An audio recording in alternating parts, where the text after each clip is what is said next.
Ayan, ready na for Ramadan. Ang aking mga karne para sa haris at jiris. Ayan. Ang manok.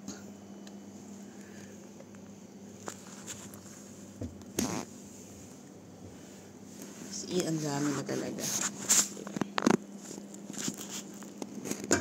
Siyempre, hindi mawawala ang mga sambusa. Yan.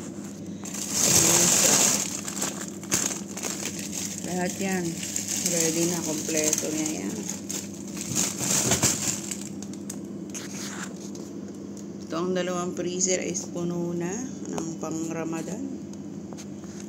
Yan ang aking vegetable frozen for soup. Diba? Kompleto. Kompleto. Ayan, ang pang soup.